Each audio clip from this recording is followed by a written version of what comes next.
If Romney is really considering running for president in the future, there will be no way he's going to pass clearance. No matter how many records George Bush Sr. and others may change, information regarding his stolen Falcone funds will be splashed all over the world. He will not get on first base. Every detail of all activities, including named banks, accounts, dates, and complicit parties involved in this corruption, will be shared with congressional members. A congressional panel will be interviewing past and present administrations because evidence will warrant their actions. Mr. Falcone's sources revealed that when former President George Bush Sr. orchestrated the government-sponsored team that flew to Germany in September, they met with Bush Sr. criminal associate Michael Herzog. During the meeting, Bush Sr.'s team told Herzog that he and his partner Paul Gwinnett can't discuss or ever confirm their association with the Bushes and Mitt Romney. Michael Herzog told Bush Sr.'s team it was Bush Sr. and Romney's decision not to settle and pay Falcone. Why are you telling me to settle now? Tell Bush Sr. if he tries to make me reimburse Falcone now, I will expose all Bush's and Romney's offshore accounts in billions in offshore accounts, including links, source records, and earnings we've earned together. Mr. Falcone believes that Herzog's threat and blackmail caused Bush Sr. to order his team to move and change bank accounts in other countries to protect him and Romney from Falcone, Herzog and associates to try to protect their stolen funds. President Obama was informed about the Falcone matter and the need to settle by Mr. Falcone's sources and directly by Dennis Blair, former lead member of Obama's Security Council, who stepped down this past summer.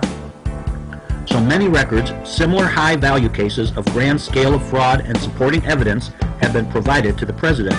The president's full knowledge of the Falcone matter and other similar cases are considered a dereliction of duty and fiduciary care of the office he holds.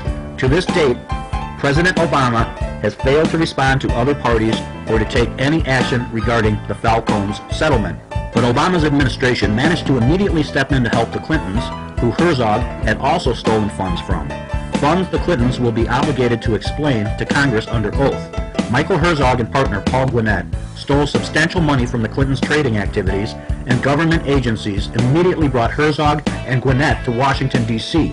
for a hearing that's not on public record, but held in a field file. They made Herzog and Gwinnett reimburse all of the Clintons' money in a private recovery deal with the agencies. There is a growing case of fraud, bribery, corruption, theft, misuse of agency powers, and failure of the FBI and other government agencies to investigate and arrest the parties involved with the theft of Mr. Falcone's settlement funds, and with many others. Cover-ups are about to be exposed. Mr. Falcone is currently interviewing prominent criminal attorneys to take action against the U.S. government, the Bushes, and Mitt Romney personally for corruptly blocking investigations. Mr. Falcone filed with the FBI, Homeland Security, and the Federal Reserve Board, and for their constant interfering and derailing of the return of Mr. Falcone's funds. A key will be, why are the Bushes and Romney associates with known criminals like Herzog and Paul Gwinnett? A full public audit of all accrued income will be demanded. In addition to legal actions being taken by Mr. Falcone, more congressional members are being enlisted and given all particulars, including incriminating account information. This information is now with numerous key EU agencies, newspapers, and Chinese banks and officials. Senior European ministers are being advised of the scale of corruption and criminality of named parties.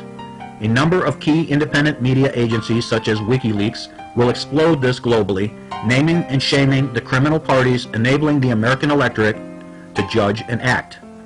This is heading for a Nuremberg scale of trial. Mr. Falcone reports that once again Bush Sr. sent out a team to change Biden's accounts in Hong Kong.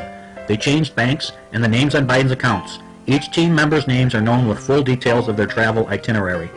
When President Obama was in India, he received formal notification of Joe Biden's clandestine involvement with Bush Sr., who was the party behind stealing Falcone's funds, and with whom Bush Sr. cross-utilized Clinton to bribe Biden to assist and deny Falcone's recovery of his funds. Mr. Falcone's sources report that Obama confronted Joe Biden about the money he received corruptly from the stolen Falcone settlement and about his other account at Bank Santander, Spain. Obama advised Biden that in addition to his account in Hong Kong, his Santander account had been discovered and to move it immediately, which Biden took care of electronically. Because the president knew about this corruption but took no action to rectify it and uphold the law, instead freely choosing to help Biden attempt to conceal the truth, he's as culpable as the other criminals. He also knows of other similar activities and has taken no action, which is considered a dereliction of duty and fiduciary care of the office he holds.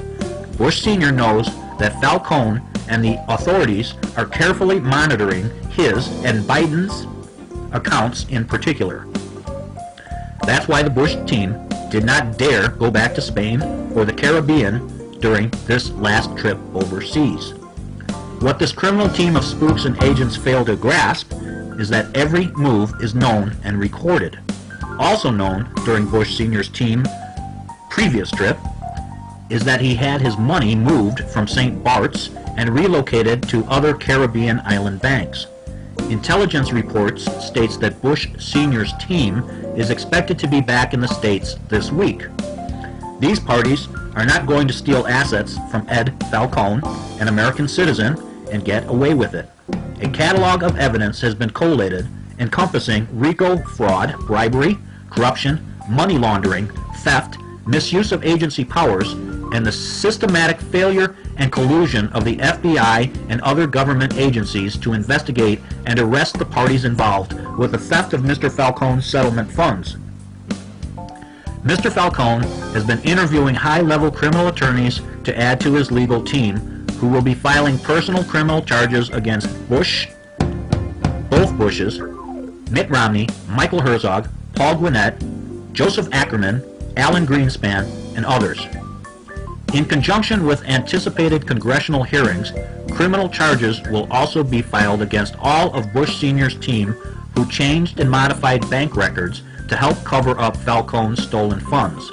The scale, dynamic, and global economic implications of this sordid affair are of such significance, it is now being tracked by multiple enforcement agencies, media sources, and key intel agencies.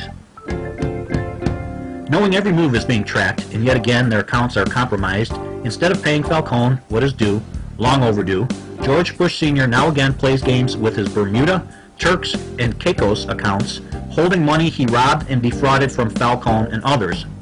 Moving it to money laundering banks, receiving it are open to money laundering charges. So are their staffs. Capone, a cheap Chicago hood, was brought down with simple tax evasion.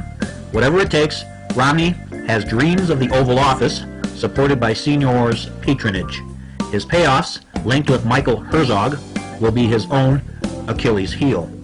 He accepts Senior as his mentor, his ticket to ride. Neither understand, in this high-tech world, wherever they move it to, we can and will track it. Every dollar leaves footprints and skid marks. Every move we watch and trace.